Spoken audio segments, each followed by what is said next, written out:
Your relationship probably won't end in a dramatic explosion. At least, not in the way you think. It will fade in silence, in the space between a dry response, a tired sigh, an avoided gaze. It weakens little by little. Every time a small fight steals another piece of the connection you once shared. It's the erosion of 1,000 tiny cuts. It started because he left the wet towel on the bed. Again. 5 minutes later, we were digging up problems from years ago. And then I heard the sentence that freezes your soul. I don't think we love each other anymore. All of it, in under 5 minutes. How does something so small turn into something that hurts so much? If you've ever asked yourself that, stay with me. Because what I'm about to show you isn't just about avoiding arguments. It's about saving the love that still lives beneath all the noise. The real cause, uncovering the wound. Let me tell you a truth that years of experience have proven to me. The fight is never about the towel. It's never about the dishes in the sink or the 5-minute delay. Those are just the triggers, the sparks, the explosion. It comes from somewhere much deeper. It's your wounded inner child screaming. When he uses that tone, you're not hearing your partner. You're hearing your father's criticism. When he seems distant or distracted, you don't see a man tired from work. You feel the sting of childhood abandonment. Your reaction isn't about today. It's the echo of an old wound. And in that moment, your brain doesn't think, it fires. It's what neuroscientists call amygdala hijack. Your survival system goes into panic and gives you 2 options: fight or flight, attack or defend, and love.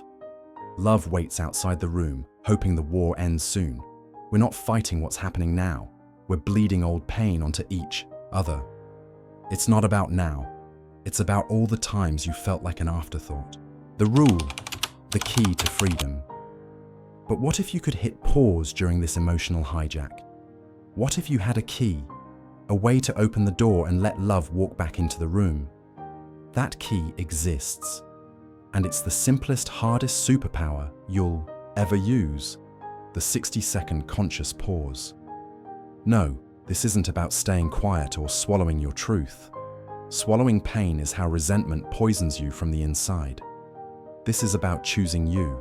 It's about understanding that between what happens to you and how you respond, there's a space, a small, tiny, miraculous space. And inside that space lives your strength, your clarity, your peace. Waiting 60 seconds isn't running away from the fight. It's choosing to fight for what matters. Your peace, not your pride. The practice. Guided visualization. Let's try it. Together. Picture this. You've had a rough day. The house is a mess. Your head is racing. He comes home from work, looks at the kitchen and says, "You still haven't done the dishes."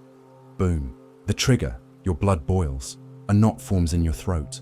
And the comeback that lives on the tip of your tongue is, "And what exactly did you do all day?" But not today. Today you're going to give yourself 60 seconds. You take a breath, then another. And in your mind, you start counting.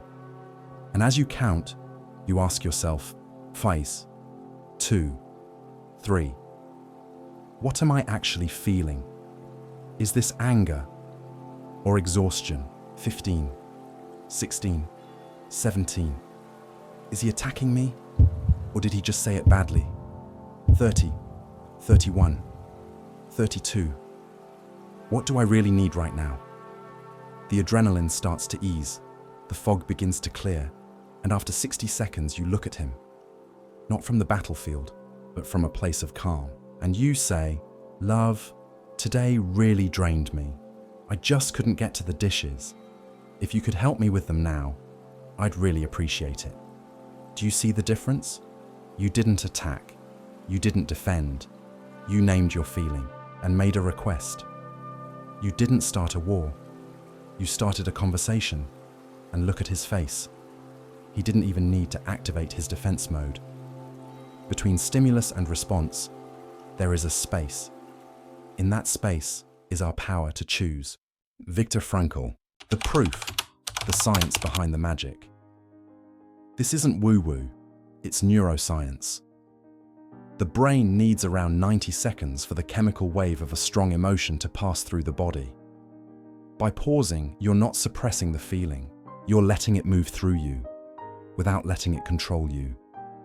One of the greatest minds to study human suffering, psychiatrist Viktor Frankl, a Holocaust survivor, said it best. Between stimulus and response, there is a space. In that space is our power to choose our response. In our response lies our growth and our freedom. Those 60 seconds are your freedom. The warning, your relationship thermometer. Now let me be brutally honest with you. This rule is powerful, but it's not a magic wand. Think of it as a thermometer. If you take the pause, speak with calm, and on the other side, the answer is always mockery, contempt, or aggression, that pause just gave you priceless information. It showed you that maybe the issue isn't communication, it's the relationship itself. This rule helps you see clearly. Is this just a rough season in a good love, or are these the signs of a love that's already gone, and you just didn't want to admit it? If even your calm gets met with chaos, it's not your fault. And sometimes, that clarity is your first step towards saving yourself. The transformation, the garden, and the choice.